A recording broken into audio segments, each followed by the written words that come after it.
Cloudy climate change. How clouds affect Earth's temperature. Earth's average surface temperature has warmed by 0.8 Celsius since 1750.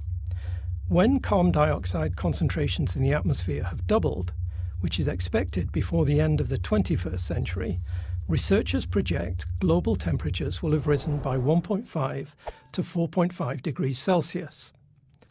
If the increase is near the low end, 1.5 Celsius, then we're already halfway there, and we should be more able to adapt, with some regions becoming drier and less productive, but others becoming warmer, wetter and more productive. On the other hand, a rise of 4.5 degrees Celsius would be similar in magnitude to the warming that's occurred since the last glacial maximum 22,000 years ago, when most of North America was under an ice sheet 2 kilometers thick. So that would represent a dramatic change of climate. So it's vitally important for scientists to predict the change in temperature with as much precision as possible so that society can plan for the future. The present range of uncertainty is simply too large to be confident of how best to respond to climate change. But this estimate of 1.5 to 4.5 Celsius for a doubling of carbon dioxide hasn't changed in 35 years. Why haven't we been able to narrow it down? The answer is that we don't yet understand aerosols and clouds well enough. But a new experiment at CERN is tackling the problem.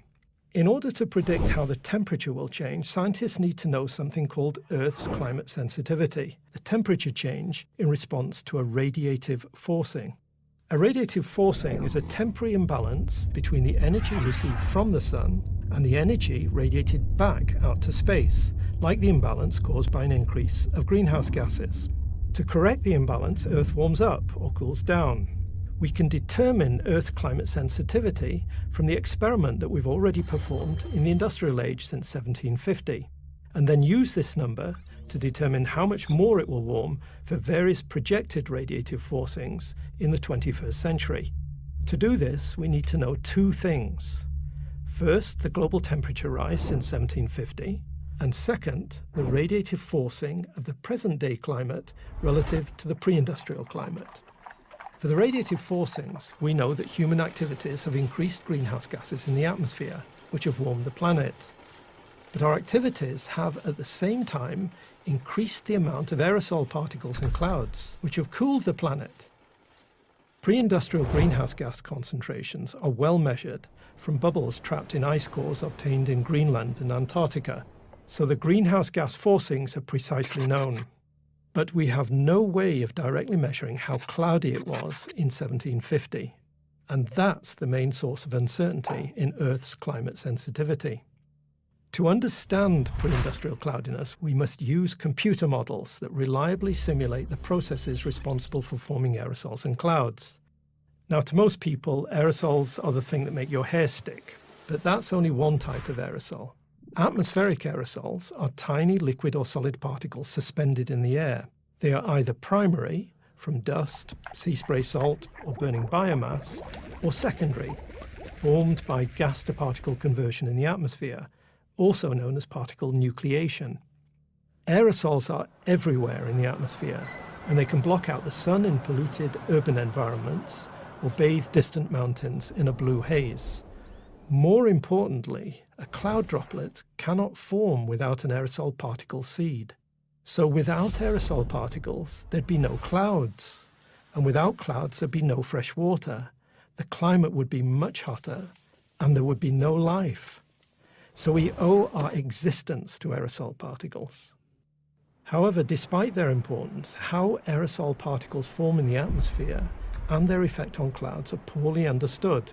Even the vapors responsible for aerosol particle formation are not well established, because they're present in only minute amounts, near 1 molecule per million molecules of air.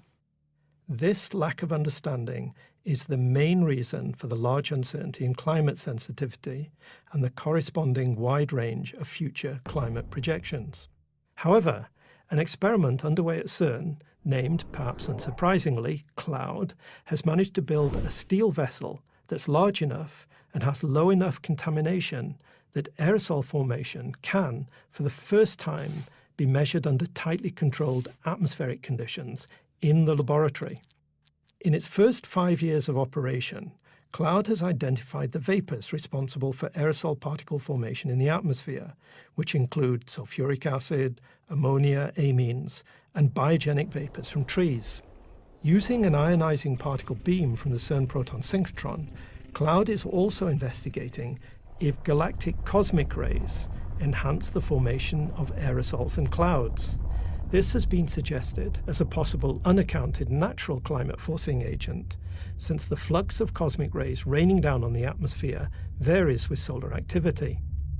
So Cloud is addressing two big questions. Firstly, how cloudy was the pre-industrial climate, and hence, how much have clouds changed due to human activities? That knowledge will help sharpen climate projections in the 21st century. And secondly, could the puzzling observations of solar climate variability in the pre-industrial climate be explained by an influence of galactic cosmic rays on clouds? Ambitious but realistic goals when your head's in the clouds.